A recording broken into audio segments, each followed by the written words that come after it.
So facts don't care about your feelings. True, they don't.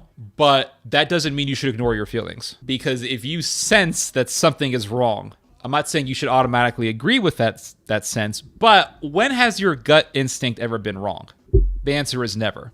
So there are these seeming contradictions, but you find this all throughout life. You find this all throughout history. These seeming contradictions where people appear right, or they are right to a certain extent, but their justifications are diabolical. Their justifications are evil, dark, sinister, the whole thing. These seeming contradictions are all over the place. Were the Nazis right about some of the things they said?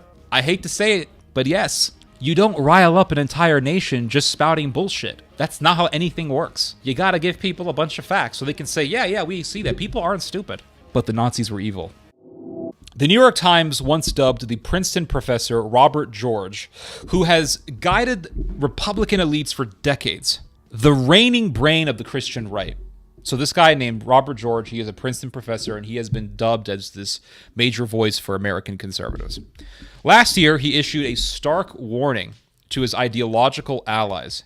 Quote, "Each time we think the horrific virus of anti-Semitism has been extirpated, it reappears." And he's right. This stuff always comes back. It reappears. He wrote in May of 2023, "A plea to my fellow Catholics, especially Catholic young people, stay a million miles from this evil. Do not let it infect your thinking." And he's right. He is. You can point to me facts. You can tell me stuff about the Bolsheviks and all this stuff. But the fact is that this man is right. You can point to me facts.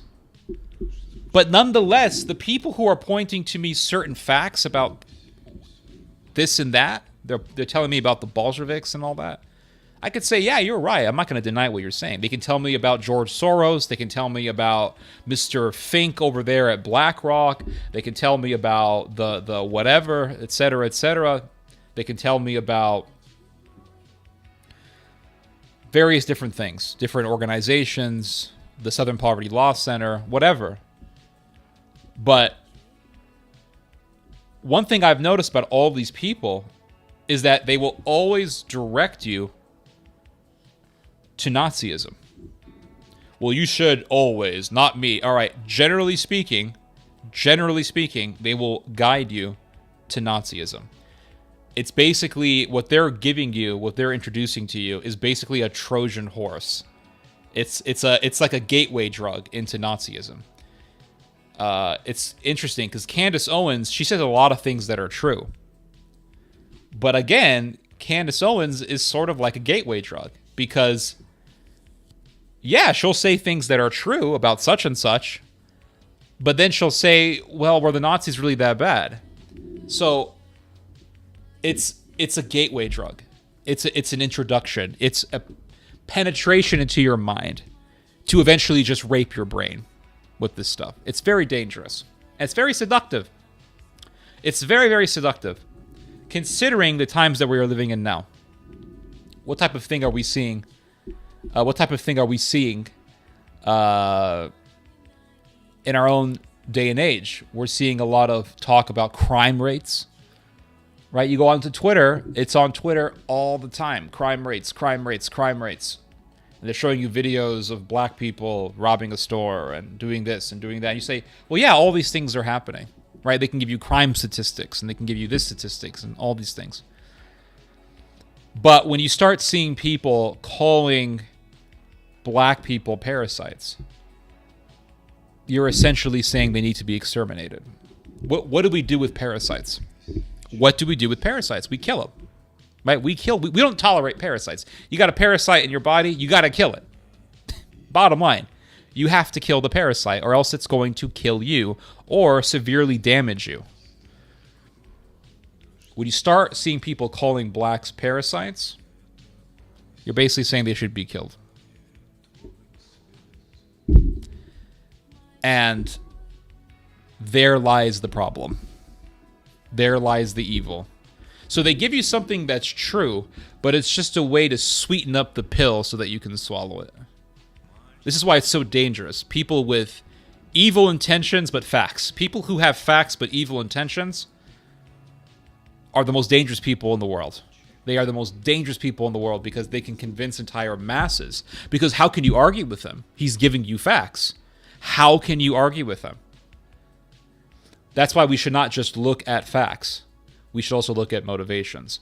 It reminds me of the story in the Old Testament where one of the sons of David rapes his sister, and David doesn't do anything about it. And Absalom comes in, and he says, "My father hasn't punished my brother for raping my sister."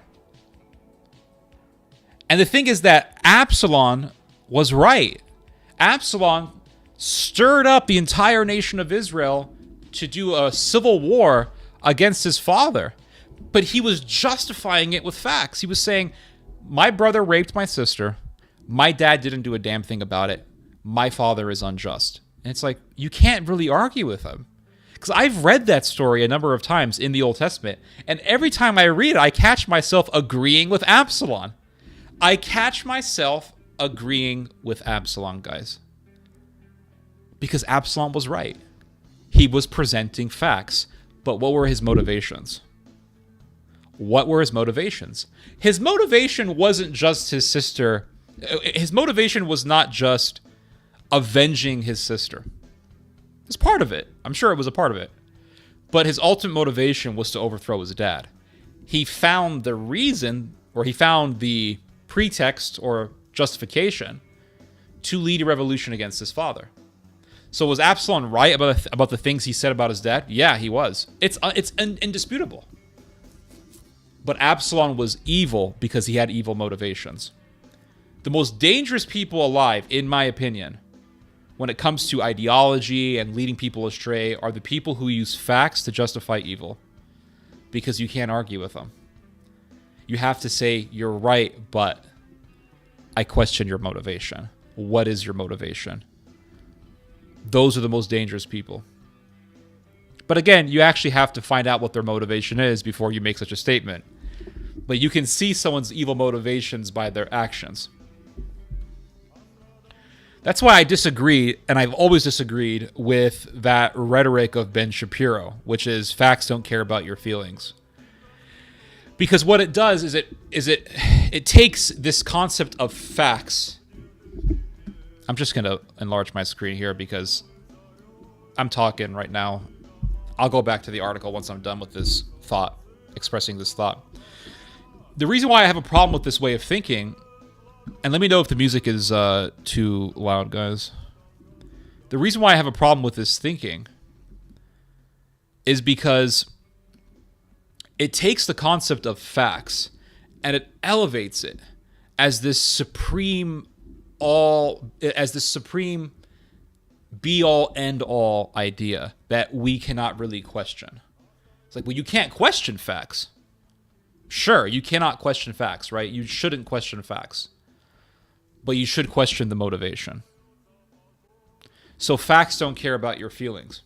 True, they don't. But that doesn't mean you should ignore your feelings. Because if you sense that something is wrong, I'm not saying you should automatically agree with that sense, but when has your gut instinct ever been wrong? The answer is never. Someone can give me facts, but my gut can be saying, something's off. Now, that doesn't mean that I automatically follow through with it, because I could be wrong. But it always goads me or spurs me to investigate the person. So if someone is giving me facts, but there's something off, his rhetoric is vicious. His language is vitriolic. His eyes look evil, like, and the eyes are the window to the soul. Right? These little things, facts can't teach you. Facts don't give you a gut instinct. Facts don't give you intuition. Facts are just there. They're cold facts. They're cold, not cold, C-O-L-D. They're cold. They're frigid. Facts are frigid, cold. They're just there, like insects. They're like insects. I believe at Chesterton, he gives this he gives this thought, he expresses this thought where he talks about, the scientist who just cares about facts all the time. And he says, imagine a scientist who just looks at insects under a microscope all day. He just looks at insects all day, he just studies insects all day. Well, he can study insects all day and he can tell you about the anatomy of an insect all day, but he doesn't get any morality out of that. There's nothing there. So if the scientist sees the world just like he sees the insect under the microscope, he's going to have the most diabolical principles you can imagine, because he's just going to see us all as insects. So yes, there are facts, but there's also intuition. And those intuitions are felt. They're felt. Now, again, doesn't mean you should follow through with them automatically. Not all the time. Sometimes maybe you should, depending on the situation. But usually, not usually, always, those feelings, that intuition, should spur us to actually investigate and inquire into what we're actually dealing with here. So when someone comes up to me and they're like, most of the Bolsheviks were Jews. Yeah, that's true. A lot of the Bolsheviks were Jews. That is very true. Karl Marx was Jewish. Very true. Peter Singer, Jewish. BlackRock, all this stuff. Yeah, not disputing it. But what's the motivation? What is the motivation? Do you see? What's the motivation? It's like, you can go to the story of Absalom. And the thing about the story of Absalom, just going back to that story, because it is quite a fitting story for this discussion. The thing about the story of Absalom is that Absalom was presenting facts. And the thing about Absalom was that he was so factual in his rhetoric that almost the entire nation of Israel stood with him. It says it in the Bible that almost the entire nation of Israel stood with him. The only people, according to the Old Testament, who stood with David was some of the Levites and a bunch of Philistines. Not even Jews. The rest of Israel was against David because they were hearing and listening to Absalom. And they said, Absalom is right. He's giving us facts. They're not to be questioned. They're indisputable facts. And if you were to live in those times, you would say, you know what, you're right. But Absalom is evil. He has very evil motivations. So this is why evil is so deceptive. See, evil is not deceptive because the devil appears in your room with horns and a pitchfork and a tail and tells you I'm evil. That's not deceptive. Evil is deceptive because evil presents to you a set of undisputable facts. But it is up to you to sense and to recognize the poison. That is the reality. And that is very difficult because many times we get lost in our own emotions. We get lost in our emotions. So going back to Absalom, oh my goodness, this guy raped Absalom's sister, and David didn't do a damn thing about it. I am so angry. It upsets me. And when you're lost in that anger, sometimes you can be very easily manipulated. So that's why people get people angry. The funny thing is, it took me years to figure this shit out. Because I used to get angry all the time. I still get angry from time to time. But I used to get angry all the time. And I thought that this is the way to go. I thought this is masculine. I thought this is what a man is supposed to do. A man is to be angry. Now, sometimes a man should be angry. But I thought that me getting lost in that anger was masculine. And then it took me years to figure out that's me being manipulated. That's me getting angry, me getting flustered, and then the person getting me angry looking at me like a damn spectacle. Once I figured that shit out, and it took me years to figure this out, I was like, fuck this. I'm not gonna let people anger me.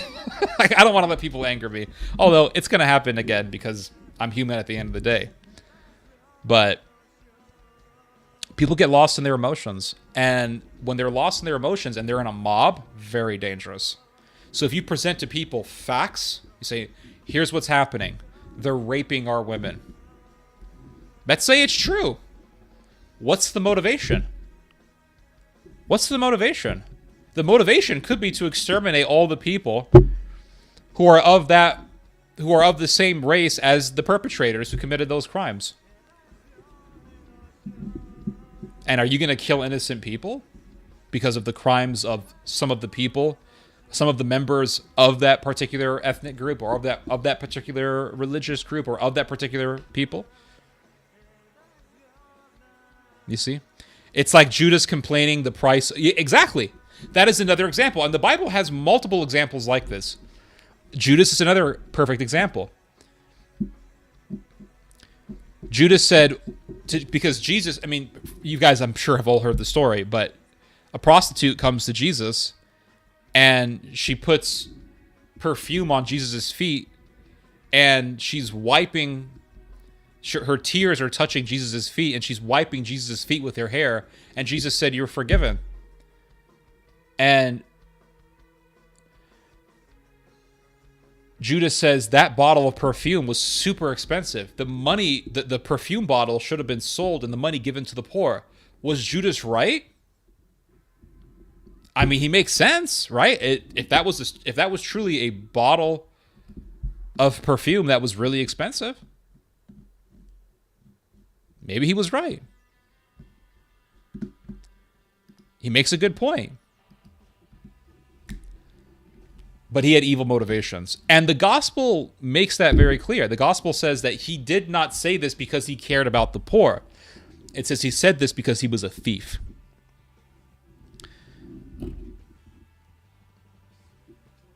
It's like the king of Shechem in the Old Testament, in the book of Genesis. Or the prince of Shechem, I should say. The prince of Shechem, he was a Canaanite. The Canaanites of Hathor, or Hamor. Hamor. I think it's Hathor. It doesn't matter. The Canaanites of Shechem. The prince of Shechem took advantage of the daughter of Jacob. I think her name was Dinah. And took advantage of her. Now, the Bible says that she went out at night into the city to see the women of the city. She wanted to go have a good time. She wanted to have a little bit of nightlife. So she's enjoying the nightlife, and then there's the prince of Shechem. Now, there's a dispute. Did he rape her? Did he sleep with her? I'm not going to get into that. But I will get into that. Let's just say, for the sake of argument, let's just say it was the worst possible ending. Let's say that he raped her, right? Didn't just sleep with her. He raped her. Let's say he raped her. The Bible says that he fell in love with her. So he felt bad. Let's say he raped her, but the Bible says he fell in love with her. So if he raped her, he felt bad about it. He said, I want to marry her. So he goes to Jacob, and he says, listen, I have fallen in love with your daughter. And Jacob says, okay, you can marry her, but you have to convert to my religion. And not only that, but your people have to convert to my religion. So the prince of Shechem goes to his people. He says, listen, guys, you got to convert to this new religion. They said, okay, fine. So they convert to Judaism. They literally become Jews. The men all get circumcised. They become Jews. Once you got circumcised, you were Jewish. You were following the religion of Israel. That's it. You were Jewish. You were Jewish. So they were Jews. I'm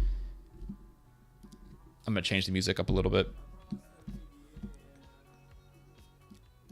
So they were Jews. But Levi and Simeon, they didn't like that. So they waited for the men to get circumcised. This is in the book of Genesis. They waited for the men to get circumcised, and they knew that once the men are circumcised, they're going to be weak and fatigued and exhausted and drained. And they murdered them. They ambushed them, and they murdered these guys. Now you could, and they said, and then Jacob says, "What are you doing? You're spilling these men's blood. We made an agreement." In other words, Jacob didn't agree with this. He didn't stand for this. It was murder, what these guys did. And Simeon and Levi tell their dad, are we just going to let our sister get violated and not do anything about it? Now, were they right? Yeah. They were right. But they were also wrong. They were wrong in the sense that these men of the city agreed to convert to their religion. They made a deal. They made an oath. And Levi and Simeon broke that oath. God hates oath breakers. And another thing is that it wasn't the entire city that raped their sister. A lot of these guys, they had nothing to do with it. They just converted to their religion, and you murdered them. Now, if they just killed the rapist, that'd be understandable. But that's not what happened. They went out and they just butchered the men of the city. So it was murder. But when they got angry, was it righteous anger? Sure. Partially. Were they right when they said, this guy raped our sister? And were pissed off about it? Yeah. But they had evil motivations. And that evil motivation was mass murder.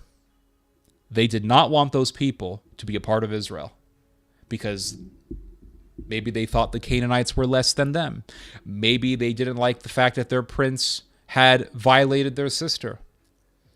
They were right to a certain extent, but their motivation was evil and it was wrong. Do you see what I'm saying?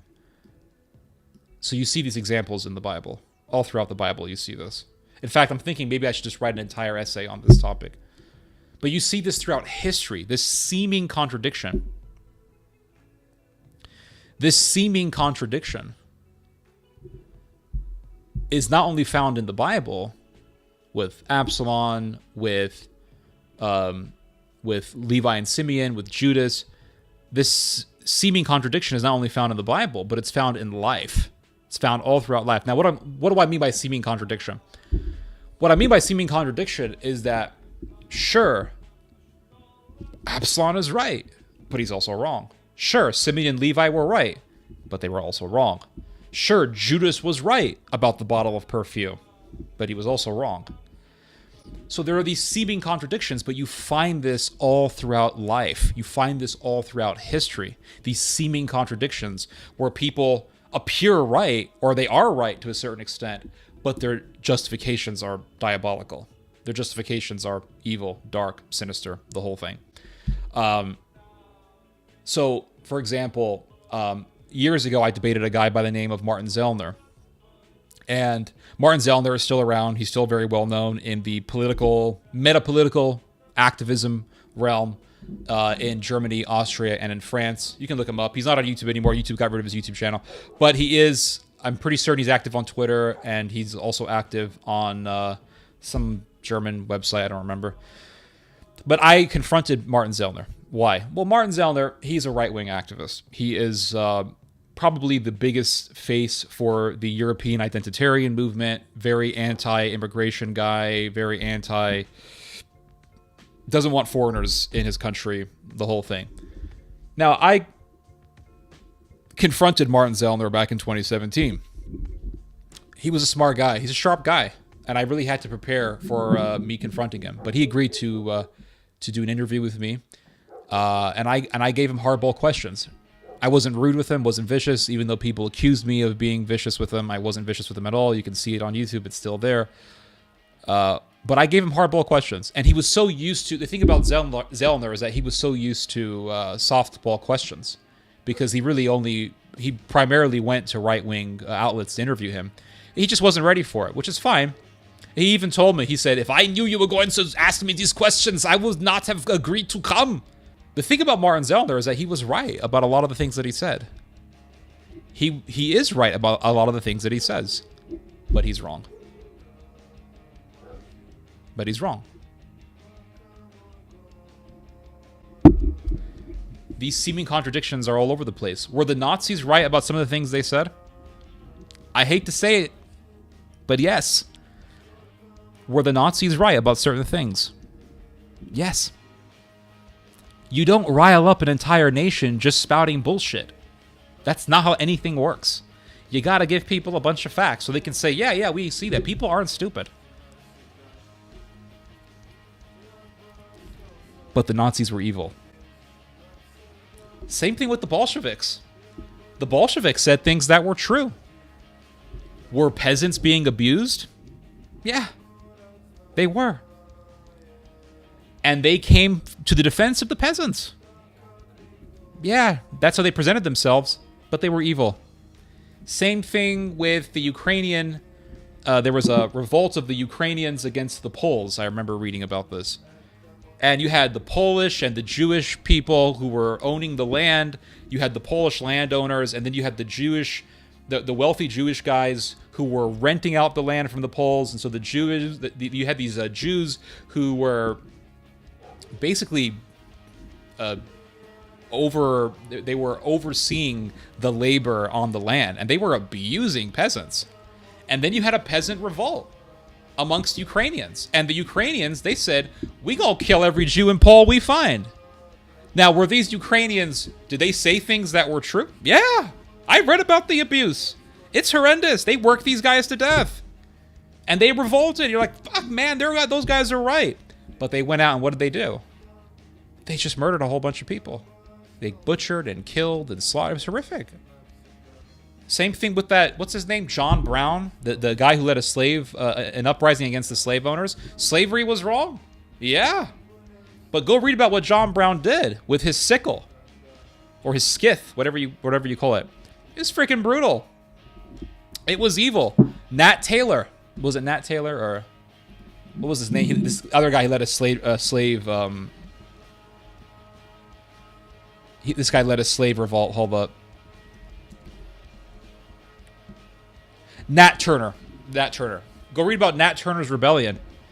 Nat Turner was a slave. And was slavery wrong? Yeah. But go read about what Nat Turner did in the slave revolt.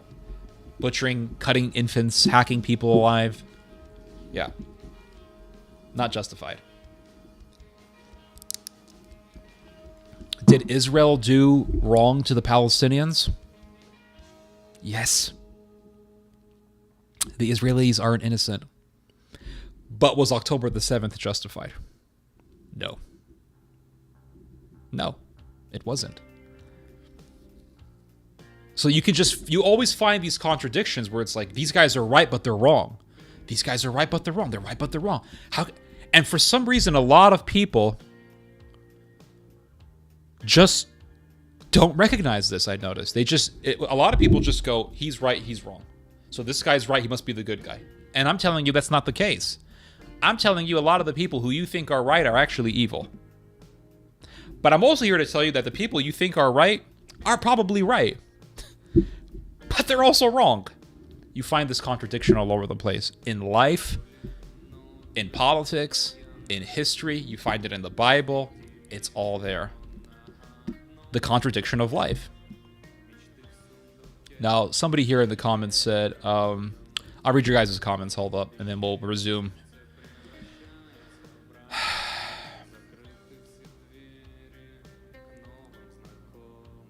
Preparing for initiation events on weekends, planning on taking over 6,000 photos. That's a lot of work. A related trend I have seen on the internet and YouTube is occultists saying that Yahweh is evil and Jesus is Lucifer. Oh, you're talking about Gnostics. Yeah, they're evil. There seems to be multiple Gnostic channels. Yeah. You can always find these heretics everywhere. Germany under the Fourth Reich. In the future, they will use American abortion laws and increase it to overdrive. Yeah, that's possible. It wouldn't surprise me at all if that becomes the case.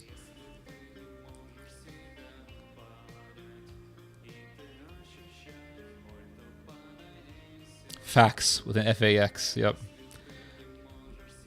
What camera are you going to use? Oh, okay. This is not addressed to me. Lumix G7K. Now, guys, about cameras, because I've actually have been debating this. Should I get a camera? Because I don't really... Like, the camera that I'm using is the built-in camera that comes with the Apple desktop. I mean, is it really worth it to get an expensive camera? I don't know. I think I'm going to wait for the channel to grow. If the channel grows enough, gets big enough, then I'll say, you know what, I'll get a nicer camera. But until then, I think we're good with this one. Thought of taking a blah, blah, blah. Okay, absolutely brilliant analysis. Appreciate that, Ortho Christos. Well done, sir. We are living in times of great delusion. Great delusion and madness and deception. Absolutely, absolutely. I appreciate that, sir. Thank you.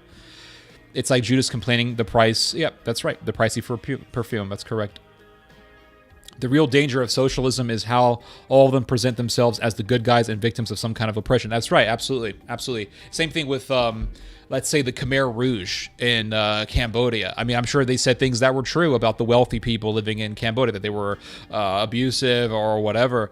And they just said, let's go kill all the people who were upper class. And they did. They killed literally millions of people, the Khmer Rouge. Maybe the entire city came to the defense of Shechem, and that's why they got killed. That's not what the Bible says, though. The Bible says that the men were fatigued and drained. And then they ambush them and butcher them. Camera's fine. Okay. Camera's fine. Don't waste money. Yeah. You need a studio? Do I really need a studio? What's the point? Listen, people only get studios when they... Well, maybe they get it right from the get-go. I don't know. But usually people get studios when their channel gets big enough. Right now, I only have 4,000 plus subscribers. We're a pretty small channel. But if the channel grows, we'll see. We'll see. If the channel grows to where I get, 10,000 subs, then I'll get myself a new camera. The camera that Asmongold uses, that's a really good camera. Because you can see him really clearly, even when his face is really small on the screen, because he's reacting to some content. But he uses a really good camera. And I actually looked up the camera that he uses. I think it costs like $800 or something. I'll be honest with you guys, I would feel kind of guilty paying $800 for a camera with a small channel. I need to grow the channel. If the channel grows to the point where I'm getting thousands of views, tens of thousands of views, yeah, I'll get myself a new camera. No big deal. Using right reasons to justify evil is the most hated thing to God. It's the same as the Pharisees and their ilk that use religious justification to kill Jesus. That's correct.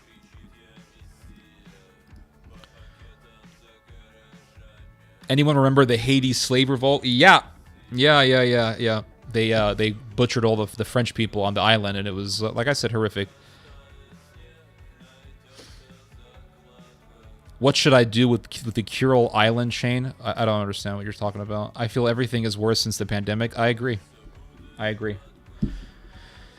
Mr. Hanna says that the camera is good for now. Okay, camera's fine. Yep. All right. Forget the new camera. New camera idea is shut down. Forget it. Democracy has spoken. Israel has lost all sense of just measure. Well, that's another example. October the 7th was savage. It was absolutely barbaric. But is there a limit to a violent response?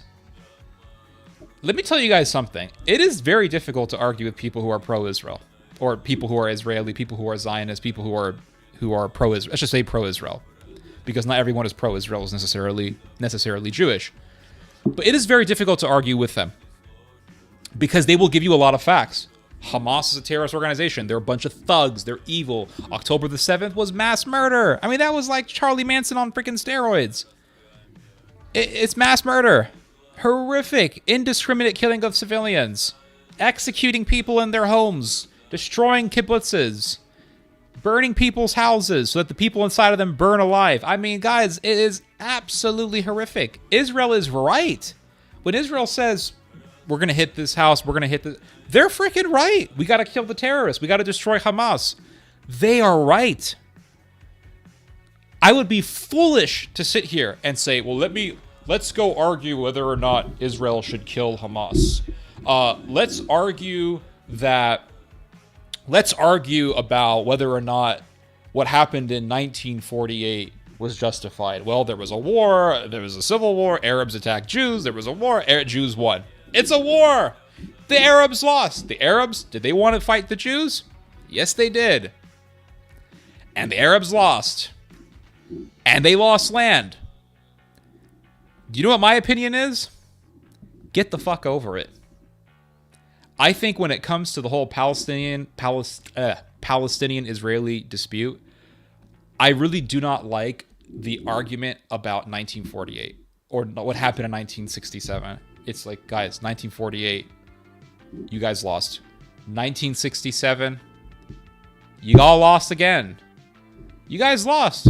Israel had all that American technology. You guys didn't stand a chance. And so you lost in 1967, and when you lost in 1967, you lost Gaza, the West Bank, and you lost the Golan Heights. Get the fuck over it. We're never going to move on if we just don't get over stuff. There's certain things, just like the Native American stuff. The white man came. Yes, the white man came. Yes, they whooped your asses. Yes, you guys were scalping people and killing babies with freaking tomahawks and drinking people's blood and shit. I mean, you guys lost.